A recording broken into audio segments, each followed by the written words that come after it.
Hello everyone, কেমন আছো তোমরা সবাই? আমার আজকের নতুন একটি ভিডিওতে তোমাদের সবাইকে জানাই স্বাগত। আজকে আমরা লাচ্চা পরোটা আর মাংস বানিয়েছিলাম, তো ভাবলাম আমার বন্ধুদেরকে আমি এই রেসিপিটা শেয়ার করি। যারা যারা জানে তারা তো জানেই, আর যারা জানে না এই রেসিপিটা বানাতে তাদের অনেক বেশি উপকারে আসবে। তো চলো লাচ্চা পরোটা আমি কিভাবে বানাচ্ছি সেটা তোমাদের সঙ্গে শেয়ার করি। এখানে আমি ময়দা নিয়েছি আর পরিমাণ মতো লবণ, একটু চিনি দিয়ে প্রথমে শুকনো উপকরণটা মেখে নিয়েছি। তারপর সাদা তেল দিয়ে ময়ান দিয়ে উষুম গরম পানি দিয়ে ময়দাটা মেখে এই রকম সফট একটা খামির মেখে নিয়েছি। তো চলো এই ডোটা থেকে লেচি কেটে নিই। তো সবগুলো আমি লেচি কেটেই নিয়েছি। তারপর চলে এসেছি বেলাবেলির কাজে। আমি কিন্তু আধা ঘন্টা মতো রেস্টে রেখেছিলাম, এটা বলতে ভুলে গেলাম। দেখো, কিছুক্ষণ রেস্টে রাখার পর তারপরে কিছুক্ষণ মথে নিয়ে তারপর লেচি কেটে নিয়েছি পরোটাগুলো বানানোর জন্য। এই বাটিটাতে একটু তেল ঢেলে নিলাম, জানো তো বেলতে বেশ সুবিধে হবে, আর বারবার বোতল থেকে নিতে না অসুবিধে হয়।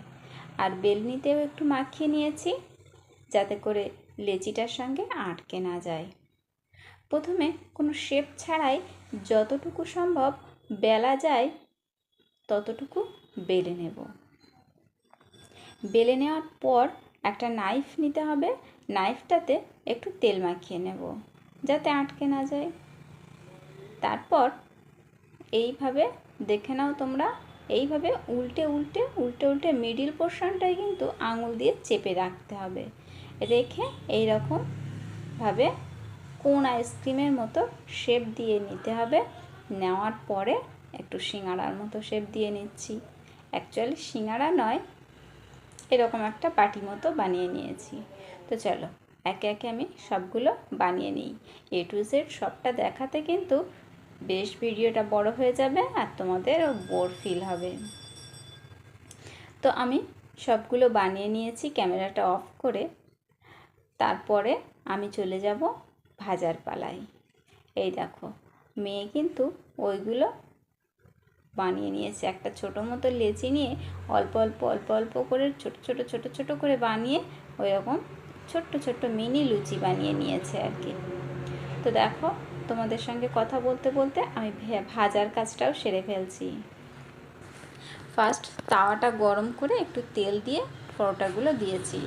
অনেকেই কিন্তু করে প্রথমে পরোটা এপিট ওপিট শুকনো তাওয়াতেই আর কি রুটির মতো সেঁকে নেয়, তারপরে লাস্টে তেল দেয়। এরকম কিন্তু তোমরা করো না, এমন করলে পরোটা টেস্টি হয় না, প্রথম থেকেই তেলে ভাজতে হয়। তো মেয়ের বায়না অনুযায়ী কিছুটা ওর লুচিও ভেজে দিলাম। তো একে একে আমি সবগুলো পরোটা ভেজে নিয়েছি, সবগুলো আর দেখাইনি। তারপরে এইভাবে হাত দিয়ে চাপটে নিয়েছি। তো এই চাপটে নেওয়ার জন্যই, পিটিয়ে আর কি নেওয়ার জন্যই এই পরোটার নাম পেটাই পরোটা বা লাচ্চা পরোটা। তো আমি মাংস দিয়ে পরিবেশন করে নিয়েছি সবগুলো ভেজে নেওয়ার পর। আজকের ভিডিওটা এই পর্যন্তই থাকছে। আজকে শুধু পরোটার রেসিপি শেয়ার করলাম তোমাদের সঙ্গে।